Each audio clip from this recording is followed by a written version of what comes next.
大家好，我係 Henry，又嚟到今一集嘅市場熱話。今日咧想同大家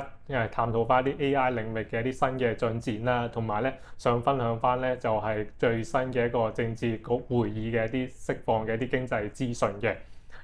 近排嚟講，見到 OpenAI 咧就同呢個 Microsoft 咧達成新嘅協議啦。呢方面嚟講咧就解除咗咧 OpenAI 同呢個 Microsoft 嘅一啲比較鬆綁嘅一個架構啦。嚟緊咧 OpenAI 咧可以用其他嘅一啲嘅雲平台，包括就係 Amazon 嘅 AWS 啦，同埋 Google 嘅 Google Cloud 嘅。咁呢方面嚟講咧，就係當然咧，OpenAI 嘅一個自主權咧，就係進一步就係改善啦。嚟緊咧就係咧 Microsoft 咧都喺呢方面嚟講咧，都唔會咧喺呢個 OpenAI 嘅產品裏面咧有呢個分成嘅。整體嚟講咧，市場都預計咧 OpenAI 咧可能今年年尾咧就有個上市啦。但係目前最新嘅消息嚟講咧，都見到咧喺個內部審核嗰方面咧都遇到一啲問題啦。再加上咧就係活躍用戶嗰方面咧，其實咧都未有咧進一步加速。咁就之前嚟講目標咧就係每週嘅一個超過10億嘅一個活躍用戶咧都未達標嘅。再加上咧近排嚟講又有啲官司嘅問題啦，所以咧嚟緊究竟今年年尾可唔可以咧就係上市咧都有待咧關注翻嘅。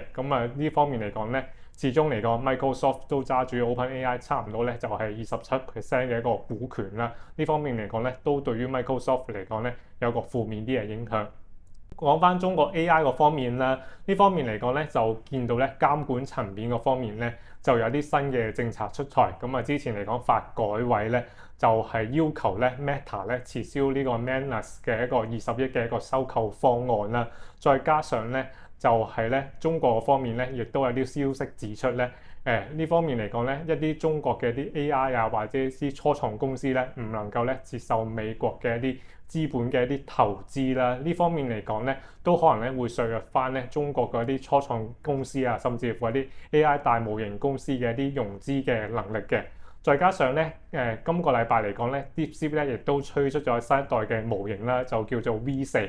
推出咗之後咧，亦都咧將佢旗下嘅一啲算力咧就係減價啦。呢方面嚟講咧，其實咧都令到咧市場擔心翻嚟緊啲 AI 大模型咧會唔會咧又陸續續咧對於旗下嘅一啲算力咧就係有新輪嘅減價嘅一啲出台。呢方面嚟講咧都會令到咧 AI 大模型嘅一啲商業化進程咧受到一個阻礙嘅。短線嚟講咧都會咧影響翻咧，例如就係喺已經上市嘅一啲AI 大模型公司啦，包括智譜啊、MiniMax 等等嘅一啲投資氣氛嘅。呢方面嚟講咧，短線咧就要咧可能要避一避風頭啦。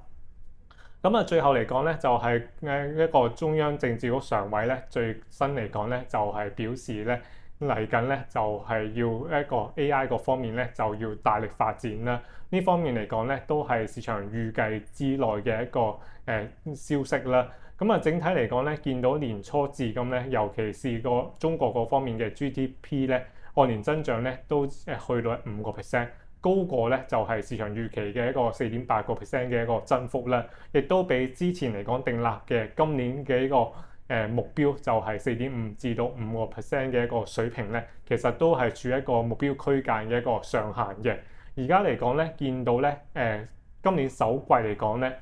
喺個財政方面嘅稅收咧，其實咧都有2.幾% 嘅一個增長，都反映翻咧內地喺個堵塞嗰方面嘅一啲逃稅啊，甚至乎加強翻個稅收方面咧，都見到有翻個成效嘅。而之前嚟講咧，就係3月份嗰方面嘅一啲財政支出咧，其實按年嚟講咧就有翻個下降大概2% 左右。呢方面嚟講咧，都反映翻咧整體嚟講咧，內地嗰方面咧未必咧需要短期之內咧就應用翻個中東嗰方面戰事咧，加大翻個財政政策嗰方面嘅一啲力度嘅。所以咧短期嚟講，可能甚至乎一啲貨幣政策，例如降息啊、降準等等嘅措施咧，都會延後出台。呢方面嚟講咧，自然咧就係相對嚟講咧不利翻咧而家嚟講咧中港兩地嘅一個股市啦。再加上嚟講咧短期咧嗰個配資